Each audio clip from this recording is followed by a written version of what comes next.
The second big thing that I wanted to talk about with you is that thinking ahead part. So like I said, sometimes if you have your wishes laid out, if you're really clear about your plan for the future, that can actually avoid things like people spending money or forcing you or trying to control you spending money in a way that you don't want to spend it. Decisions about your health, decision about your property, decision about your medical needs. Like if you're really clear in advance, this is what I want to happen, I think now in this time of my life. You can change your mind, but this is what I think I'd like to happen. When it's really clear on paper written down, it's much more difficult for people to fight about it and to argue about it because you've been really clear with your wishes.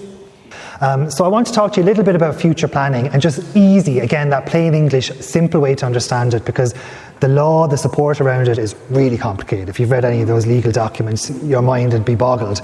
But in really simple, easy to understand terms. So there's a new piece of law in Ireland called assisted decision making. It came out in 2015, but it was kind of only implemented, really came into being in 2023. And what this is about is supporting people who may need a little bit of help to make decisions in their lives. You know, and there's different layers of support. So what it's all about is, firstly, everyone is presumed to be able to make their own decisions. That's absolutely number one. Nobody should be making your decisions for you. And then this talks about the different support that's there if you need a little bit of help to make decisions in your life. And I'll talk about those different ways of getting support. I'll just skip the decision support service. So say if you are somebody who needs a little bit of help to make decisions in your life, you know, your memory might not be as good as it is. You may know somebody whose memory isn't as good, so they may need a little bit of help just to make the decisions, to have all the information, you know, to be able to make a clear decision that they know. There's 3 levels of support, if that is. The first one is an assistant decision maker, and that is what it says. Somebody that can assist you in gathering all the information that you need to make your decision. They can't make any decisions for you, but you might say, look, I really trust my daughter, she's really good on the computer. If I need to make a decision about whatever it is, she'll gather up the information for me, she'll assist me in that, and then she'll assist me in making that decision. It's your decision, but they may be the person that assists you in making that. So they usually advise that somebody that you trust in your life, it doesn't have to be family, it can be a really good friend that you trust, you know, whatever it is, they'll be your assisted person. So that's like the level 1. Level 2 then is your co-decision maker. So again, that might be somebody who, the idea is that they'll make decisions with you. So it might be like a little bit of a step up, and you might think, you know, my memory isn't as good as it used to be, it's getting a little bit worse. If it gets to a point where I need somebody's support to make decisions with me, then I can appoint a co-decision maker. Now again, they can't make decisions for you. They can't take the decision out of your hand, but they may gather the information and make the decision jointly with you. Do you know? So it's kind of a co-process. And again, it's someone you trust that you can appoint. That's a little bit more formal in that you have to register that agreement, and the co-decision maker has like a kind of a code that they have to follow that's really clear that they are doing the job in the way that they said that they should. What's really important to know about that one is your decision will always trump the person that you're jointly making it with. So if they say, I really think you should do this, and you say, no, thanks for getting the information, thanks for giving me your opinion, I don't want to do that, your decision will still be the one that's trumped. And the last one then is a decision-making representative. So this is for people who, I suppose they've got to a point where they can't make a decision anymore in relation to something specific in their life. So it's very specific at a certain time to a certain thing.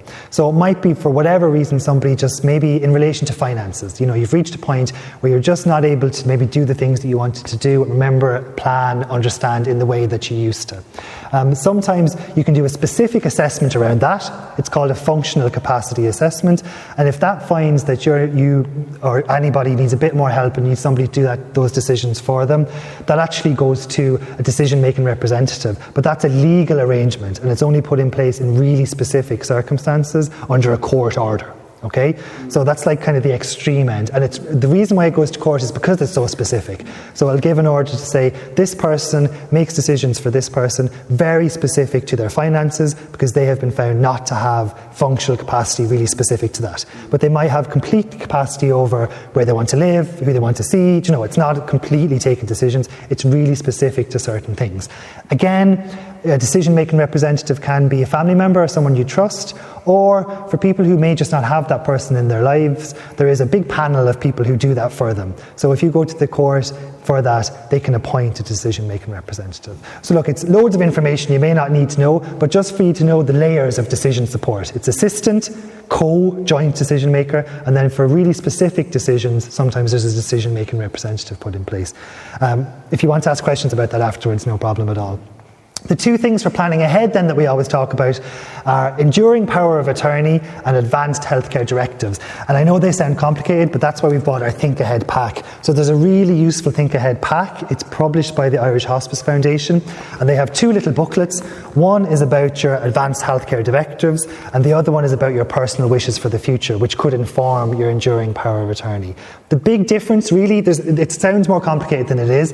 The advanced healthcare directive, that's where you record all your decisions now in relation to health issues, health choices, health that you'd like in the future, health options that you wouldn't like, And this also puts in place a healthcare representative to make decisions around your healthcare, if somebody that you trust again, if you're not able to do it for yourself anymore. So this is all to do with your medical decisions, essentially. So if you're somebody who goes into A&E and they have your advanced healthcare directive on file there, they should know the healthcare treatment that you want in those moments as well. So that's really helpful. And the other big thing then is your enduring power of attorney, it's called.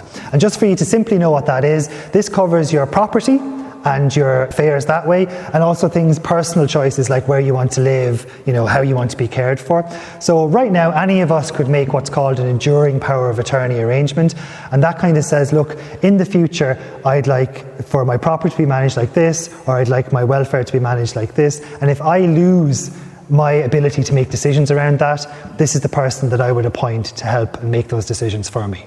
So again, it's a legal arrangement, but what's really important is you've made it in advance at a time when you wanted to, and you're really clear about it, and you've talked to that person. So the conversations aren't that easy to have sometimes, but it's really helpful to know in advance. So it's for you to just bear in mind, there's one thing about your medical decisions you can plan now and have that written down, and there's another thing about your property and your affairs and your personal decisions for the future. So your will basically concerns your affairs after you pass away. This is planning in advance of that. So this is about decisions for your personal care, decisions for your medical care. So these are kind of planning for those things. Your will is all about what happens after you pass away. So there's forms at the back of this for your advanced healthcare directive. You fill this in, you let your GP know, you let your medical professionals know. The enduring power of attorney, that's made with a solicitor.